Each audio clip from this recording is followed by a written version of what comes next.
El ser humano convive en grupos desde el inicio de su historia y desde entonces busca mejorar su estatus dentro de su sociedad. Algunas investigaciones modernas identifican una relación química conforme aumenta o disminuye el estatus. Se ha encontrado que cuando un individuo sube de posición social, se incrementan los niveles de neurotransmisores relacionados con el placer y disminuyen los relacionados con el estrés. Cuando el individuo desciende en la escala social, sucede lo contrario. Para muchas personas, no es suficiente con pertenecer a los estratos altos. Además, es necesario que los niveles inferiores lo reconozcan públicamente. Para ello, se hizo amplio uso de fórmulas y reglas para dirigirse a ellos de acuerdo a su nombre o al cargo que ostentaban.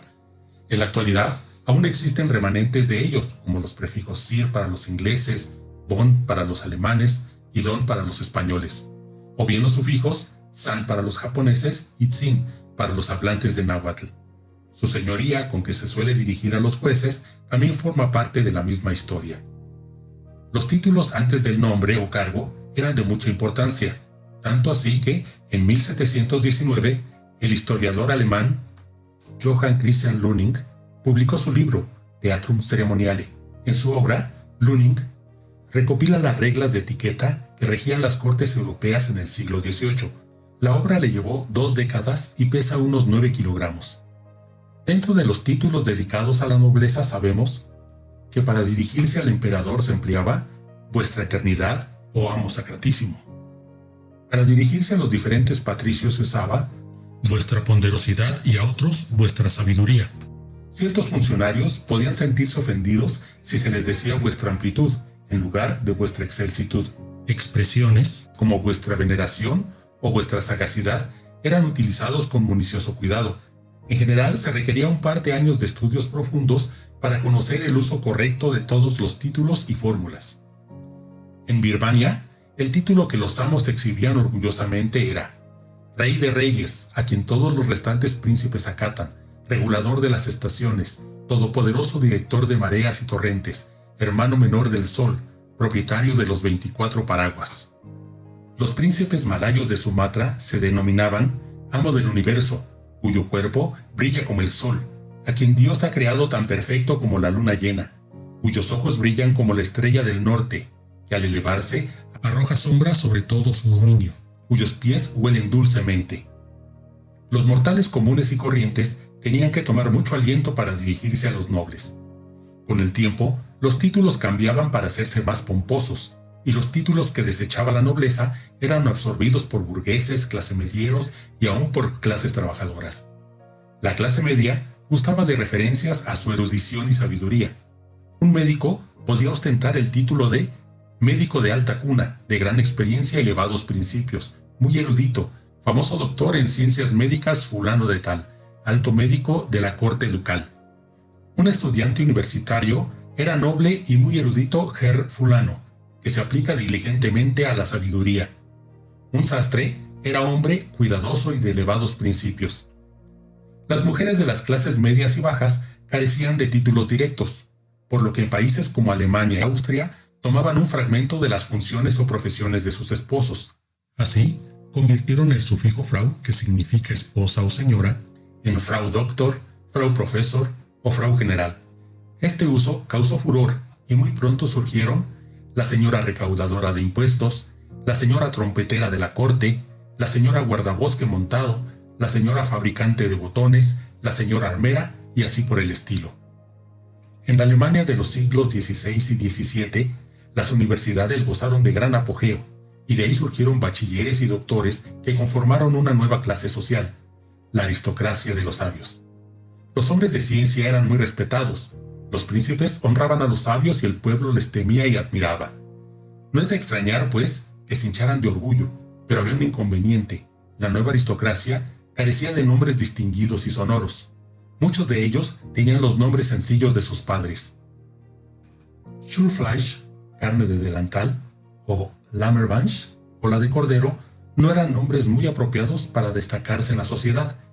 Era preciso encontrar el modo de pulir tales nombres tan toscos y vulgares. Uno de los métodos usados consistió en agregar la terminación latina «us» al nombre alemán, y así, carne de delantal Schulfleisch se convirtió en Conrad Samuel Surfriesstaeus, el erudito profesor de la Universidad de Wittenberg. Los autores de libros importantes usaron durante siglos este us, y al cabo alcanzaron cierta nobleza y distinción. Si alguien podía ostentar este us, se le consideraba hombre de profundos conocimientos. En cambio, los mortales comunes no tenían derecho a usarlo. En las portadas de los libros era posible distinguir a un sabio gracias al aristocrático us. Así, los libros y universidades alemanas se llenaron de Halarus, Gesnerus, Mollerus, Happebus, Maulflus, Gerhardus y Fosterus. Sin embargo, propietarios de nombres alemanes más duros y guturales llegaron a la conclusión de que el us no los hacía melodiosos ni clásicos, de modo que adoptaron otro método: tradujeron sus nombres al griego y al latín. Entonces, el excelente profesor Cola de Cordero Lamachans se convirtió en Casparus Arnurus. El erudito doctor Carne de Vaca Rindfleisch se convirtió en Bucretius. Canasta de pan Brotkurv, con el magnífico nombre de Artocophinus. Puntita de los pantalones José Nedaler fue Osiander. Salto de oso Bersprung fue Orcisalius. Martillito Hemmerling fue Maleolus. Incluso el famoso Niklas Kopernik, con todo y su teoría heliocéntrica, pasó a llamarse Nicolaus Copernicus. Actualmente, la aristocracia de los sabios usa otros prefijos, como Lic, Inge, Conta, Mai, Doctor, Don o Miss, solo por mencionar algunos. En 1810, la mitad occidental de Haití se convirtió en república. Su presidente fue el general Henry Christophe. La carrera de Christophe había sido meteórica. Nacido en la esclavitud, se liberó por sus propios esfuerzos, y luego fue cocinero de un conde francés. Posteriormente, se consagró a la carrera de las armas, y demostró su valor en varias guerras de menor importancia, hasta que alcanzó la jerarquía de general. El presidente Christophe no lo fue por mucho tiempo. El 2 de junio de 1811, él y su esposa fueron coronados solemnemente como rey y reina de Haití. Christophe fue coronado como Henry I, rey de Haití. Influenciado por las cortes europeas, su majestad Henry estableció una nobleza hereditaria. Nombró príncipes a hijos, hermanos y cuñados. Creó 11 duques, 20 vizcondes, 39 varones y 11 caballeros. Hasta el 8 de octubre de 1820, en que estalló una revuelta militar y el rey Henry se pegó un tiro. Sin embargo, menos de 30 años después, resurgió en Haití la gloria de la corona, pero esta vez no fue una simple corona real, sino imperial. Faustin Elisoluc fue general y político. A la edad de 62 años, fue elegido presidente. 2 años después, en 1849, se proclamó emperador, con el nombre de Faustin I. La importante ceremonia tuvo lugar el 26 de agosto de 1849.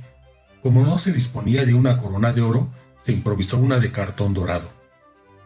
Las cortes de Haití, admiradores de la nobleza de Francia, adoptaron varias de sus costumbres.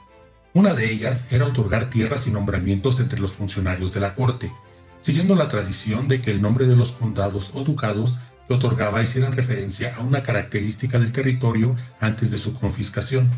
En realidad, esto no sonó tan atractivo como en su origen en las cortes francesas. Así surgieron el conde de la limonada, el duque de la mermelada, el duque de las mejillas rojas, el conde del río torrencial, el caballero del coco, el barón de la jeringa y el barón del agujero sucio.